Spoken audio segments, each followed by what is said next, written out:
പ്രിയപ്പെട്ട ഉദ്യോഗാർത്ഥികളെ, കുലീന ലോഹങ്ങളെപ്പറ്റി നമുക്കൊന്ന് നോക്കാം. ഏതൊക്കെയാണ് കുലീന ലോഹങ്ങൾ?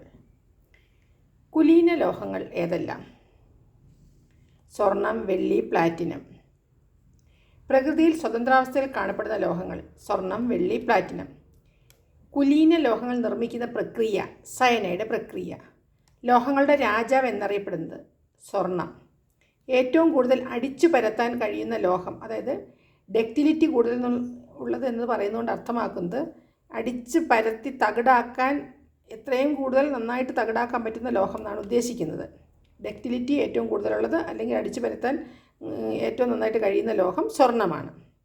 സ്വർണത്തിൻ്റെ ശുദ്ധത അളക്കുന്ന യൂണിറ്റാണ് കാരറ്റ്. അതായത് സ്വർണത്തിൻ്റെ ശുദ്ധത അളക്കുന്ന യൂണിറ്റാണ് കാരറ്റ്.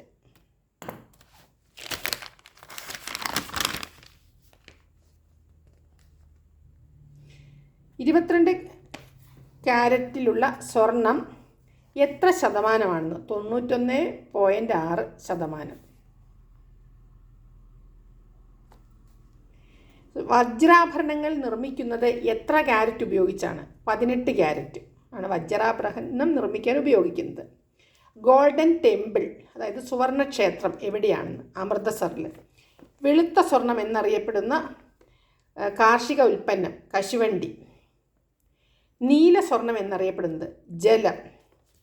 കറുത്ത സ്വർണം ഏത് കാർഷിക ഉൽപ്പന്നമാണ്? വെളുത്ത സ്വർണം കശുവണ്ടിയാണ്, കറുത്ത സ്വർണം കുരുമുളക്. ഒഴുകുന്ന സ്വർണം എന്നറിയപ്പെടുന്നത് പെട്രോളിയം. വിഡ്ഢികളുടെ സ്വർണം എന്നറിയപ്പെടുന്നത് അയൺ പൈററ്റീസ്. താപചാലകത, വൈദ്യുത ചാലകത ഏറ്റവും കൂടിയ ലോഹം ഏതാണെന്ന്? വെള്ളി. ക്വിക്ക് സിൽവർ എന്നറിയപ്പെടുന്നത് മെർക്കുറി. ലിറ്റിൽ സിൽവർ എന്നറിയപ്പെടുന്നത് പ്ലാറ്റിനം. ഇന്ത്യൻ ഗോൾഡൻ ഗേൾ എന്നറിയപ്പെടുന്നത് ആരാണ്? പി.ടി. ഉഷ.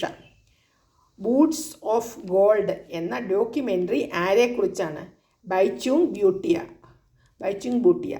ഭൂവൽക്കത്തിൽ, അതായത് ഭൂമിയുടെ ഉപരിതലത്തിൽ ഏറ്റവും കൂടുതലായി കാണുന്ന ലോഹം aluminium. Okay, thank you. All the best.